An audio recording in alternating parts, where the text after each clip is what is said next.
Hello guys, hello all of you. हम आपको NCERT class 11 की आईपी करा रहे हैं। ठीक है, हमारा आईपी और कंप्यूटर साइंस दोनों साथ साथ चल रहा है। 4 चैप्टर तक हमारे कंप्लीट हो चुके हैं इसके आईपी के, और 5th चैप्टर हमारा चल रहा है, जिसका कि आज अब 3rd पार्ट करने वाले हैं। फर्स्ट और सेकंड पार्ट ऑलरेडी अपलोड किया जा चुका है, अगर आपने उसे नहीं देखा है देख लीजिए। अंडरस्टैंडिंग डेटा, ठीक है, डेटा के बारे में हम पढ़ रहे थे कि डेटा क्या होता है। ठीक है, डेटा के को समझने की कोशिश कर रहे थे। ठीक है, इंट्रोडक्शन हम डेटा का देख चुके हैं। ठीक है, डेटा क्या होता है, डेटा किस किस तरह से जनरेट होता है डेटा। ठीक है, with in a second data 2 तरह का होता है, आपका स्ट्रक्चर हो सकता है और अनस्ट्रक्चर्ड डेटा हो सकता है। ठीक है, अगर आपने मेरा वीडियो सब्सक्राइब नहीं किया तो सब्सक्राइब कर लीजिए, ताकि आने वाले वीडियो की नोटिफिकेशन आपको समय पर मिलते रहें। डेटा कलेक्शन हम कर चुके हैं, आज हम करने वाले हैं डेटा स्टोरेज। ठीक है, डेटा किस किस तरह से हम स्टोर कर सकते हैं, डेटा कहाँ कहाँ से हमें स्टोर होता है। अगर आपने पहले की वीडियो नहीं देख लिए, ताकि आगे का आपको अच्छे समझ में आए। और अगर आप 9th या 10th क्लास के बच्चे हैं तो आप का जो EI सब्जेक्ट है उसे आप हमारे दूसरे वाले चैनल में देख सकते हैं। ठीक है, RM स्टडी लेवल प्लाजा में उसके वीडियो डाले जा रहे हैं, आप उसे देख सकते हैं। ठीक है, चलिए स्टार्ट करते हैं। Once we gather data and process them to get result। ठीक है, पहले तो हम डेटा इकट्ठा करते हैं। डेटा सबसे पहले डेटा होना चाहिए आपके पास, किसी भी सोर्स से डेटा इकट्ठा आप कर सकते हैं। ठीक है, आप डेटा जहाँ भी जो भी आप करते हैं वो सब डेटा ही है। चाहे आप सोशल मीडिया पे कुछ पोस्ट कर रहे हैं, चाहे व्हाट्सएप पे कुछ शेयर कर रहे हैं, ठीक है, या फिर किसी भी सोर्स से आपका जो डेटा है, जो भी इंफॉर्मेशन इकट्ठी कर रहे हैं वो डेटा ही है। तो सबसे पहले तो आप डेटा को गैदर करेंगे, इकट्ठा करेंगे, उसके बाद क्या होगा, डेटा प्रोसेस होगा। ठीक है, देन गेट रिजल्ट, उसके बाद आपको मीनिंगफुल इंफॉर्मेशन मिलेगी, रिजल्ट मिलेगा। We may not them simply discard the data. ठीक है, हम सिंपली डेटा को डिस्कार्ड नहीं कर सकते हैं, हटा नहीं सकते हैं। Rather we would like to store them for further use as well, हम इसे स्टोर करते हैं फर्दर यूज के लिए, ताकि हमें जब भी जरूरत हो हम इसकी इस डेटा को इस्तेमाल कर सके।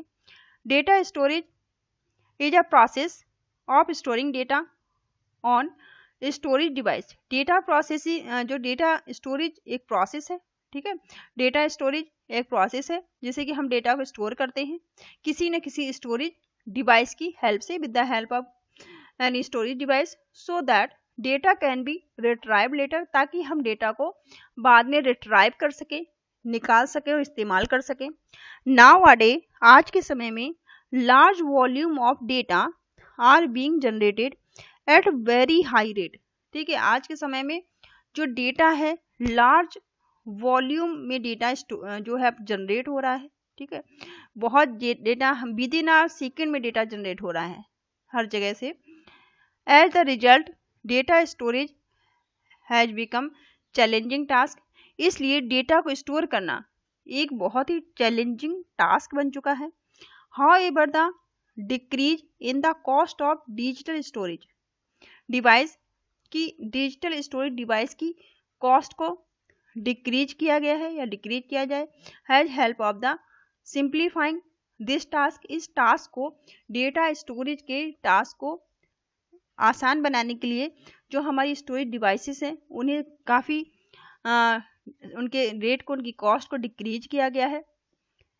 These are numerous digital storage device, जो नंबर ऑफ बहुत सारी डिजिटल स्टोरेज डिवाइस अवेलेबल हैं मार्केट में, लाइक जैसे कि हार्ड डिस्क, आपकी जो हार्ड डिस्क है। ठीक है, हार्ड डिस्क ड्राइव जिसे HDD बोलते हैं, सॉलिड स्टेट ड्राइव जिसे SSD बोलते हैं, CD DVD, टेप ड्राइव जो होती है, पेन ड्राइव होती है, मेमोरी कार्ड, इन सब से आप पहले से ही फैमिलियर होंगे।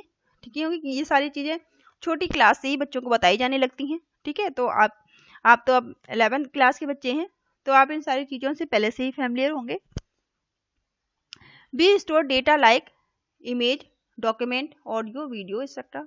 आपका डेटा किस किस रूप में हो सकता है, आपकी इमेजेस फॉर्म में हो सकता है, आपकी डॉक्यूमेंटेशन में हो सकता है, डॉक्यूमेंट हो सकती है, टेक्स्ट फाइल हो सकती है, आपकी ऑडियो फाइल हो सकती है, या फिर आपकी वीडियो फाइल हो सकती है, किसी भी रूप में डेटा हो सकता है। ठीक है, as file in our computer, जो फाइल आपके कंप्यूटर में हो सकती है, likewise school, hospital data, हम एक स्कूल का या फिर हॉस्पिटल का एग्जाम्पल ले लेते हैं, किसी स्कूल का डेटा आपके ही स्कूल का ले लेते हैं, स्कूल का डेटा हो सकता है या फिर हॉस्पिटल का डेटा हो सकता है।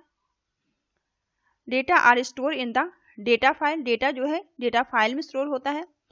We use computer to add, computer का इस्तेमाल करके हम इसे ऐड कर सकते हैं, मॉडिफाई कर सकते हैं या फिर डिलीट कर सकते हैं। कंप्यूटर में हम आसानी से डेटा में कुछ एडिट, जैसे कि आपकी कोई स्कूल का डेटा है, मान लीजिए बच्चों का एडमिशन हो रहे हैं, ठीक है, बाद में एडमिशन मान लीजिए 20 स्टूडेंट के एडमिशन हो गए, उसके बाद में फिर से 2 बच्चे आ गए, तो उनके डेटा को क्या होगा, उसी फाइल में ऐड हो जाएगा। ठीक है, कुछ मॉडिफिकेशन करना है, मान लीजिए उनका फ़ोन नंबर पहले नहीं था, बाद में उनके पेरेंट्स ने फ़ोन नंबर दिया, ठीक है, तो आपने उसे मॉडिफाई कर लिया। डिलीट, अगर कोई बच्चा टीसी लेके चला जाता है तो उसके डेटा को डिलीट करना है तो डिलीट कर सकते हैं। ठीक है, फाइल में आसानी से हम ये सब कर सकते हैं। या फिर process these data files to get result, files में इस डेटा को प्रोसेस करके फाइनली हम रिजल्ट देख सकते हैं। हाउएवर फाइल प्रोसेसिंग है सर्टेन लिमिटेशन, लेकिन फाइल प्रोसेसिंग की कुछ लिमिटेशंस होती हैं। ठीक है, ऐसा नहीं है आप जितना चाहे डेटा फाइल में स्टोर करते चले जाएं, ऐसा थोड़ी है, उसकी भी लिमिट है। Which can be overcome through database, इस चीज को ओवरकम करने के लिए डेटाबेस मैनेजमेंट सिस्टम का इस्तेमाल किया गया। ठीक है, इन चीजों को ताकि ओवरकम किया जा सके। अब डेटा प्रोसेसिंग क्या होती है, यहाँ पे एक छोटा सा एग्जांपल दिया गया है, समझने की कोशिश करिए। पहले तो रो डेटा, सबसे पहले हमारे पास क्या होता है, रो डेटा होता है, नंबर फॉर्म में हो सकता है, टैक्स हो सकता है, इमेज हो सकती है। ठीक है, रो डेटा जब देंगे तो उसके बाद उसके क्या होगी, कंप्यूटर में उसकी प्रोसेसिंग होगी। ठीक है, प्रोसेसिंग के बाद इंफॉर्मेशन फॉर्म में डेटा आपको प्रोवाइड हो जाएगा in the form of table हो सकते हैं, करेक्टर, टैक्स फॉर्म में हो सकता है। ठीक है, डेटा प्रोसेस साइकिल। अब डेटा प्रोसेस कैसे होगा, आप इनपुट करते हैं किसी डेटा को, data collection, data presentation, data entry करते हैं। अब क्या होगा, प्रोसेसिंग होगी, स्टोर, रिट्राइव, क्लासीफाई, अपडेट, जो कुछ भी आप कर रहे हैं वो सारी प्रोसेसिंग होगी। उसके बाद देन आपको आउटपुट मिलेगा रिपोर्ट के फॉर्म में, रिजल्ट के फॉर्म में, या फिर प्रोसेसिंग सिस्टम के फॉर्म में, जो भी है रिजल्ट आपको प्रोवाइड हो जाएगा। तो ये स्टेप थी आपकी डेटा प्रोसेसिंग की। ठीक है, हम क्या कर सकते हैं, we are interested in the understanding data, data को आप समझने की कोशिश करिए। यहाँ पे डेटा प्रोसेसिंग और डिटेल में बताया गया है। They hold valuable fact and information, ये होल्ड करके रखते हैं वैल्यूएबल फैक्ट और इंफॉर्मेशन को, दैट कैन बी यूजफुल, जो कि यूजफुल होती है in our decision making process, हमारे डिसीजन मेकिंग प्रोसेस में। However while looking at the vast या large amount of data one can not arrive at the conclusion. ठीक है, बहुत सारा डेटा हमारे पास है, ठीक है, rather than need to be processed, हमें जरूरत होती है इसे प्रोसेस्ड होने की, टू गेट रिजल्ट, ताकि हमें मीनिंगफुल इन्फॉर्मेशन मिल सके। रिजल्ट के फॉर्म में क्या होता है, आपको एक मीनिंगफुल इन्फॉर्मेशन मिलती है। ठीक है, and after analysing these result, और उस रिजल्ट का फिर एनालिसिंग किया जा सके। वी मेक कंक्लूजन या डिसीजन, और एनालिसिंग के बाद हम कोई भी कंक्लूजन पर पहुंचे या किसी डिसीजन पर पहुंच सके। बिना डेटा के तो आप कंक्लूजन पे नहीं पहुंच सकते, किसी डिसीजन पे नहीं पहुंच सकते। आप कुछ मान लीजिए आप कहीं पर, आप 11th के बाद 12th के बाद कहीं एडमिशन लेने जाएंगे, तो वो भी आप डेटा के बेस पर ही डिसीजन लेंगे। अगर आप कहीं कोचिंग करते हैं, उसमें भी आपको डेटा चाहिए, तभी आप डिसीजन ले पाएंगे कौन सी कोचिंग में आपको, कोचिंग कहाँ पे आपको करनी है, किस इंस्टीट्यूट में आपको कोचिंग करनी है। ठीक है, कहाँ किस कोचिंग को आपको ज्वाइन करना है। ठीक है, वहाँ पे किसी न किसी से आप इंफॉर्मेशन लेंगे। इंफॉर्मेशन क्या है, वो डेटा है। ठीक है, आप पूछेंगे या जानकारी लेंगे। We find automated data processing in situation like the online bill payment, जैसे ऑनलाइन बिल करते हैं आप, पेमेंट करते हैं, तो ये क्या है, ऑटोमेटिक प्रोसेस होता है। रजिस्ट्रेशन आप कहीं करते हैं, रजिस्ट्रेशन ऑफ द, आप किसी चीज़ का रजिस्ट्रेशन कर रहे हैं, या कम्पिटेटिव एग्जाम का कर रहे हैं, या किसी भी चीज़ का रजिस्ट्रेशन कर रहे हैं, बुकिंग टिकट कर रहे हैं। ठीक है, इलिस्ट्रेट बेसिक द, अब यहाँ पे कुछ स्टेप्स आपको दी गई हैं, यहाँ पे समझाने की कोशिश की गई है।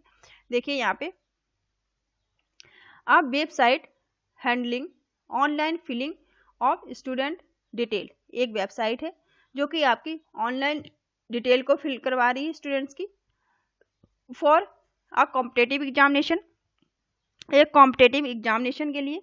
ठीक है, जिस किसी कॉम्पिटेटिव एग्जाम में आप अपीयर होना चाहते हैं, उसके लिए आप फॉर्म भर रहे हैं। ठीक है, जनरेट होगा, उसके बाद जब आप इन्फॉर्मेशन दे देंगे, सब कुछ हो जाएगा, तो आपको एक, जब एग्जाम होने वाला होगा तो आपको एक एडमिट कार्ड जनरेट होकर मिलेगा। तो कैसे क्या क्या प्रोसेस होगा चलिए देखते हैं। Student detail like a name, student की डिटेल आप भरेंगे, सबसे पहले तो भरवाएगा वो आपसे ऑनलाइन, जैसे आप फिल करेंगे name, address, qualification, marks, mobile number, phone number, ठीक है, आप सिग्नेचर अपने, ठीक है, सेंटर चूज, आप सेंटर चूज करेंगे कहाँ पर एग्जाम देना चाहते हैं। ऑनलाइन फ़ी पेमेंट आप करेंगे, ठीक है, ऑनलाइन फ़ी पेमेंट डिटेल लाइक आप क्रेडिट कार्ड यूज कर रहे हैं, डेबिट कार्ड कर रहे हैं, नेट बैंकिंग, ठीक है, या फिर कोई और सोर्स से आप पेमेंट करना चाहते हैं, जो भी आप करना चाहते हैं जैसे भी। फिर processing of field in the detail, detail जो आप भर देंगे तो उसकी प्रोसेसिंग होगी। फॉर द करेक्टनेस चेक होगी ऑफ डेटा, जो भी डेटा रिसीव हुआ है सिस्टम को वो करेक्टनेस, वो करेक्ट है या नहीं है। एलिजिबिलिटी आपकी चेक होगी, ठीक है, एडवर्टाइज के हिसाब से आप एलिजिबल है या नहीं है। फी पेड आपने की है या नहीं की है, फोटो आपकी ठीक से है, सिग्नेचर आपका सही से अपलोड हुआ है या नहीं हुआ है। Then the generate roll number, उसके बाद सब कुछ चेकिंग होने के बाद आपको रोल नंबर जनरेट होगा। And add this application in the list of the eligible application, एक एलिजिबल एप्लीकेशन में ये आपकी डिटेल क्या होगी फिर ऐड हो जाएगी। लास्ट में क्या होगा, जब एग्जामिनेशन होगा तो आपको admit card specifying roll number, admit card आपको मिलेगा जिसमें आपका रोल नंबर होगा, सेंटर का एड्रेस होगा, डेट होगी और टाइम होगा आपके टेस्ट का, ठीक है, जब भी आप एग्जाम है।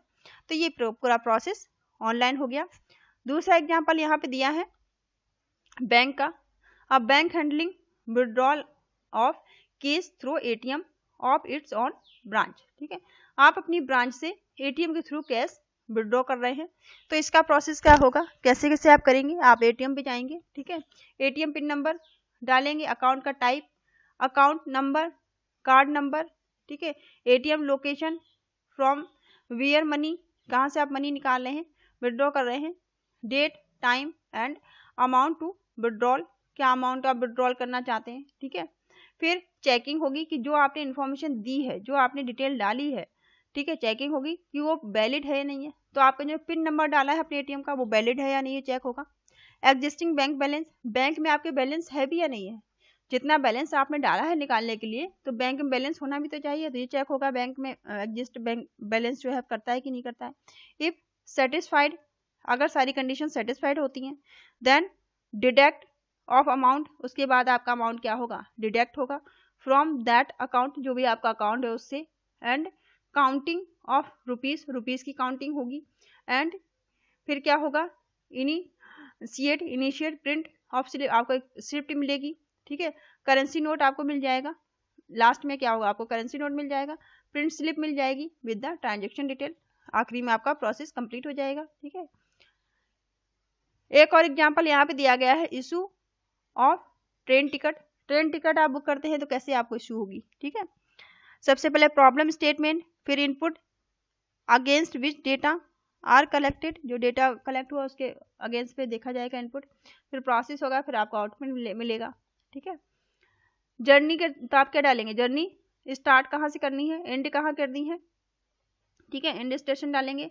डेट ऑफ जर्नी डालेंगे, किस डेट में आप जर्नी करना चाहते हैं। नंबर ऑफ टिकट कितने चाहिए आपको, ठीक है, नंबर ऑफ टिकट की रिक्वायर्ड डालेंगे। क्लास आप डालेंगे, किस क्लास में आप सफ़र करना चाहते हैं, ट्रेवल करना चाहते हैं, स्लीपर, एसी, अदर या जो भी है।